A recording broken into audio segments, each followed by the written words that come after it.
Hello everyone, in this tutorial video series, we're going to be taking a look at the Python programming language. The purpose of this video series is really to give you sort of an overview as well as an introduction on many of the different components of Python as well as how to handle some of the syntax. We're not looking and going to like machine learning here, although we'll do a little bit of that later. We're not going to be diving too far into data science, but we'll be doing some of that later. But again, it's all just sort of, how the syntax works, what makes Python different, as well as breaking it into nice and helpful little pieces. Now, Python itself has been around for a while, as you can see from a quick little search result here. Good boy, Guido Rossum here put it together in 1991 when it first came out.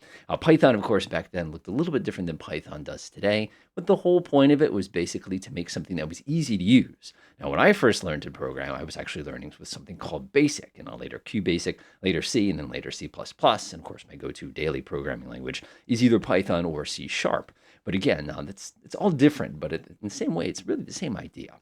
So first things first, when you're getting started with Python, you actually have to get Python installed. And there's two parts. There's going to be the actual language of Python, and then there's going to be the actual software that you're going to be using for the actual writing of the code.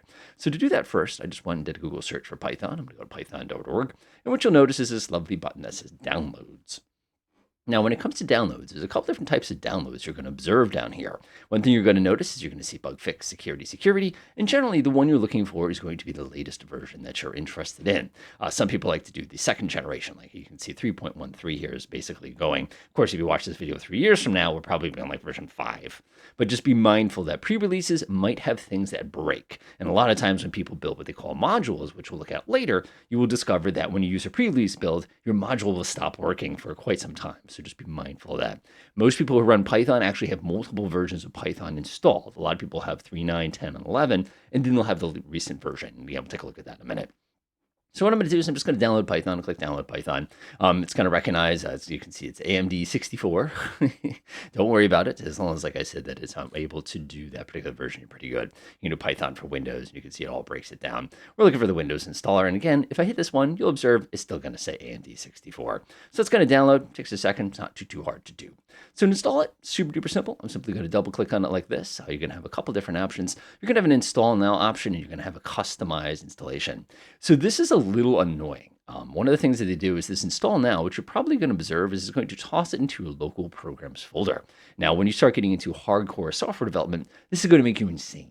The other thing you'll notice is it's got this great thing that says add Python to path. I highly recommend this because it's going to make your life much simpler later. You'll see why. So what I'm going to do is I'm actually going to hit customize, and it's going to give you a bunch of different choices. It has this one thing called pip. You're going to really like this one. It's going to allow you to do Python packages. It's going to be very critical later. You also see that we can do idle. Idle is a development environment. And IDE, you can see I've got 2 of the other ones ready to go. Of course, you have the test suite, pretty standard. The Py launcher, no big deal. But one button I really like is this one. This is for all users, requires admin privileges. If you install Python without this, it'll still run just fine, but it's going to make it more awkward to install things like libraries, which is going to be really important for us later. So I'm actually going to pop that button right there. Hit the next button. It's going to say, would you like to do this? I already said I wanted to do it for all users. It's going to say, would you like to associate files? Yup. Create shortcuts for installed applications. You can. Environment variables. This is really important. If you skip this step, like I said, you're going to have some issues installing things later. Or I should say, it's going to be more work for you later. Debugging simples, libraries. I'm not going to worry about that too much. So I'm going to come down here. Here's the file location. You'll notice that it shows a Windows location by default. This is not good for us. If we're going to do this, I would actually recommend creating its own separate folder so you don't have to be dealing with Windows constantly screaming at you because you're moving files and deleting files, and you have to constantly press, install here, install there. It'll make you insane. So I'm going to go ahead and press the install button. That'll take a moment. And now that is done. So I'm done with the installer file. So I'm just going to run up here, come up here, press Shift Delete, get rid of that. Now, if you were to bring up your start menu and type in Python real quick, you will notice that it defaults to something called idle. Idle is an IDE, which allows us to write the actual code for Python. The other thing you'll notice is there's a bunch of applications. You can see I've got some older versions in here too, just because of all the Python that I use. Now, if I were to come down here and go ahead and click on this, it's going to open up something that looks a little brutal. You're going to be looking at this IDE here, and it actually does work. It will accept print out commands. For example, I can print hello, like everybody does, press enter, and I can actually watch Python in action here. Now, looking at this, you're sitting here going, That's what I got to write my code in. Oh, don't worry. If you go to new file, you can actually build your files and write your code here too. And you're sitting here going, that's a little brutal. Is there something that works a little bit better for this? And there are actually several different options. And to be honest with you, I actually used this for writing my Python programs for probably the first 3 years that I used Python. And it was only later that I started getting complicated. So let's go take a look at IDEs now. So in IDE, you have two big ones that everybody uses. Again, integrated development environment. One's going to be pycharm. Pycharm is very, very powerful. If you're a university student, you want to get the nice professional version because you can get it for free because you're a university student. And the other one is called Visual Studio Code. Both of these are excellent programs. They both kind of have sort of a different theme, but they do basically the same thing, and they make it easier for you to do your actual writing of your code. Pycharm, for example, like I said, very, very powerful. This tends to be more big project based. Visual Studio Code tends to be a little bit simpler. It's going to be a little bit more basic. For our purposes, we're going to be using pycharm, although both of these will work perfectly fine for you. So what I'm going to do is I'm going to go look at pycharm. I'm going to go and hit the download button. And here's the trap. One of the things you'll notice is this says pycharm professional. You can do pycharm professional. Downside to it, of course, is you have to pay basically yearly free. See, it's got this little free 30-day trial. It's a trap, as they say. If you scroll down a little bit, what you'll notice is there's a pycharm community edition, the IDE for pure Python development. And you'll notice there's actually a download. You can pick your individual systems. Obviously, we're on Windows. We're not ARM64. If you click on that, it's going to say, would you like to do this? I press the save button and it does its thing. When it's done, it's going to give you your handy dandy little installer. I'm just going to go ahead and double click on it.